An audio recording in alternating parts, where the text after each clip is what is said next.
Now, with that said, today's segment, I'm going to do something a little different because in the first segment, this is actually part two. I did the first segment earlier this morning, and the first one doesn't have a video. My audio was malfunctioning, so I had to use a different means of a device. But now my audio is working. I got everything in place. So now I was able to, put up the video for yesterday's game between the Browns and the Jaguars, which you see on the screen right now, in which the Browns were victorious yesterday, 31-27. But let's check out the stats for the game, or should I say for yesterday's game. Like I said, it was a huge win for the Browns. Their record is 8-5.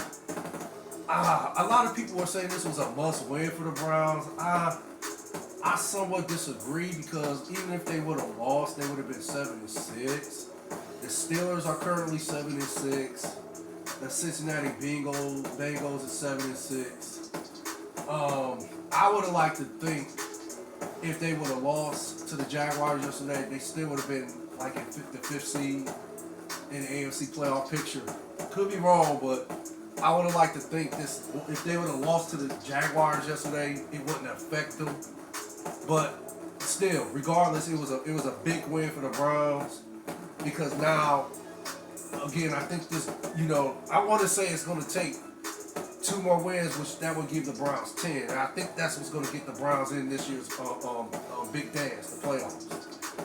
I think that's what's going to secure them a spot. Now, whether they finish 5, 6, or 7, I guess it's going to depend on what they do going forward and what the other teams that's in the playoffs and the other teams that's fighting for playoff position or like sniffing at the playoffs, if that makes sense in the AFC playoff picture.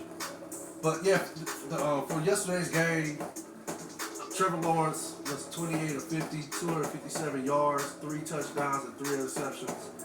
Like I said in the first segment, the 3 interceptions were huge. And that's how the Browns were able to basically get those 3 interceptions because they were able to apply pressure, or should I say their defensive line that has been playing elite for the most part this season up until the last 2 games they lost. They played elite today. They applied pressure on Trevor Lawrence for most of the game. They didn't let him sit in the pocket and pick him apart. They did what they were supposed to do today.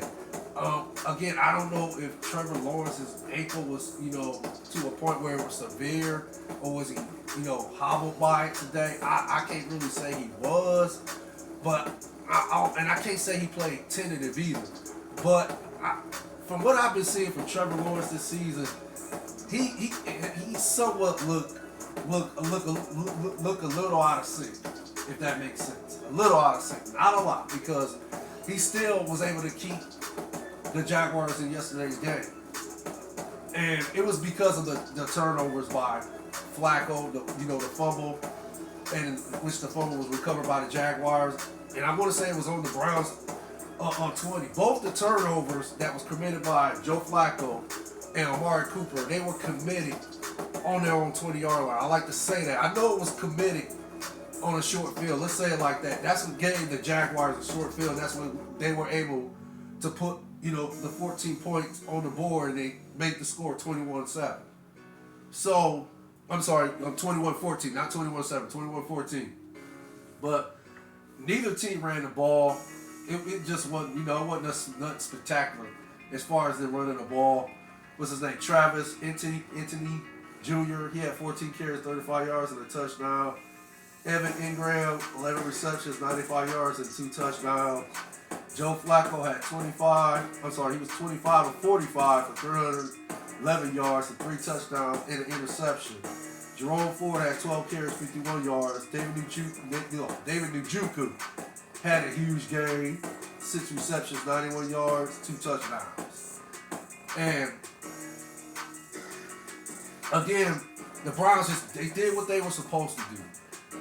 like I said, I can't really say Trevor Lawrence was hobbled by the ankle injury he sustained this past month. This past Monday. But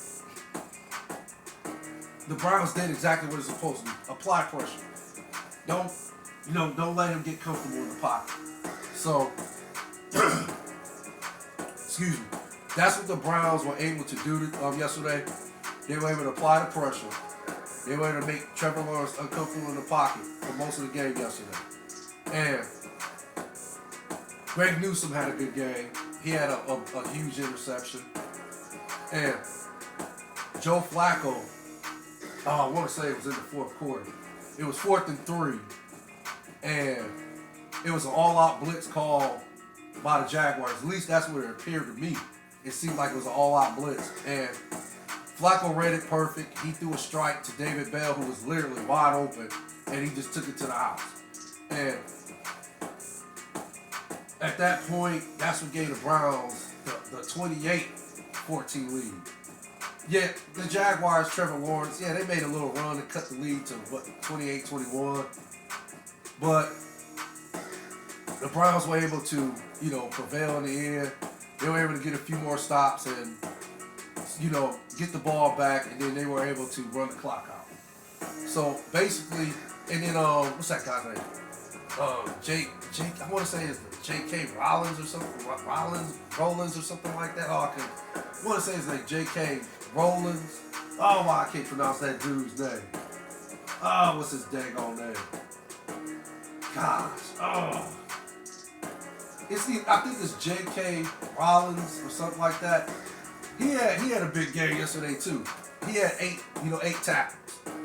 And I can't remember the other defensive player. I think he had 8 tackles for 8 losses or something like that. I can't really remember that stat. But I want to say his name is J.O.K. He had 8 tackles yesterday. He had a huge game. So the defense showed up. Joe Flacco had a good game. He played, beyond a serviceable quarterback. And again, did I think the Browns were in danger of losing the game at all? No, I did not, because this is just a different Browns team. And they were able to secure the onside kick and basically, again, run the clock out. So the Browns are 8-5. They basically are the 5th seed currently right now, and they control their own destiny. We'll see what happens going forward. Y'all take care. You stay blessed. You and your families. Facts for the Ghost of Podcast. DJ Lottie Dottie. The likes I appreciate. The views I appreciate more. One love. Later.